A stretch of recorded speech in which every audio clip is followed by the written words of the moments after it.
সত্যি কথা, two be honest, বিশ্বকাপে কোনো ম্যাচ দেখি নাই। ওয়ার্ল্ড কাপ শেষ, সব শেষ। জানি না স্যার কারিনা বলছে, বাট আমি তো না, আমি কমায় যাইনি। দেখেন, সবারই কষ্ট লাগছে যারা টিমে ছিল, এটা অস্বীকার করার কিছু নেই। বাট আমার স্ট্যাটাসটা ছিল যে আমি ওখান থেকে যে অদম্য কাপ যেটা খেলছি, ওখান থেকে মানে একটা ভালো একটা শেপে আসছি, তো সেটা একটা স্বস্তিকর বিষয়। সো জাস্ট ওটাই আমি শেয়ার করছি, আমার ফিলিংসটা শেয়ার করছি। ওই টুর্নামেন্টে আসার আগে বেশ কয়েকদিন ব্রেক ছিল, সো ফ্যামিলি টাইম স্পেন্ড করার সুযোগ পেয়েছি। কিছুদিন ক্রিকেটের বাইরে ছিলাম, সো অল ওভার একটা ফ্রেশ স্টার্ট ছিল। সো ওখানে ভালো হয়েছে আলহামদুলিল্লাহ। চেষ্টা থাকবে জিনিসটা ক্যারি করার। ভাইয়া, বিশ্বকাপ কি দেখে? আর নিজেকে ওইভাবে মোটিভেট করার চেষ্টা করছি যে একটা যেহেতু গেছে, এখন চেষ্টা থাকবে সামনে যে সিরিজগুলো আছে, যদি সুযোগ পায় অবশ্যই নিজেকে মেলে ধরার আর নিজেকে একটা ভালো শেপে আনার। না, as a professional cricket player কিন্তু আপনি যত তাড়াতাড়ি মুভ অন করতে পারবেন ওটাই আপনার জন্য ভালো। সো আমাদের চেষ্টা এটাই ছিল যত তাড়াতাড়ি আমরা মুভ অন করতে পারি।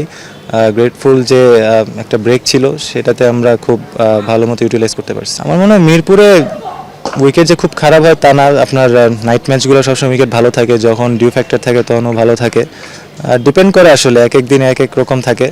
আর আমরা জানি রাজশাহীর উইকেট সবসময় ভালো থাকে, বগুড়া ভালো উইকেট থাকে। সো আমার মনে হয় ডিপেন্ড করে আসলে কোন ডেতে কেমন থাকে, এটা অ্যাডজাস্ট করাটা খুব ইম্পর্টেন্ট। প্রতিযোগিতা আছে কি না জানি না, বাট মানে ক্লাস টিমে কে ছিল না ছিল আসলে অনেক দিন হয়ে গেছে। নতুন টুর্নামেন্ট আছে এখন, আমরা বিসিএল, সবার ফোকাস এখানেই। এখানে যদি একটা ভালো শেপে সবাই আসতে পারে হোপফুলি। তারপরেও আপনার আমরা বেশিরভাগ ম্যাচ টি20 খেলছি লাস্ট কয়েক মাস।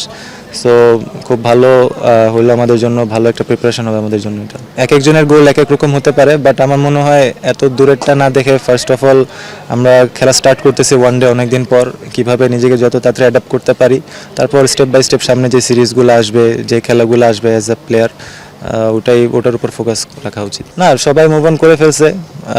কষ্ট অবশ্যই ছিল সবার মধ্যে, বাট হোপফুলি সবাই এটা মুভ অন করতে পারছে। যেহেতু আমরা একটা টুর্নামেন্টে ঢুকে গেছিলাম, ওখানে অদম্য কাপ ক্রিকেট খেলছি আমরা ওখানে, সো অবশ্যই আমরা মুভ অন করতে পারছি। আসলে আমার মনে নাই কি হয়েছে ওই দিন, আমার আর কিছু মনে নাই। শেষ, ওয়ার্ল্ড কাপ শেষ, সব শেষ। Thank you.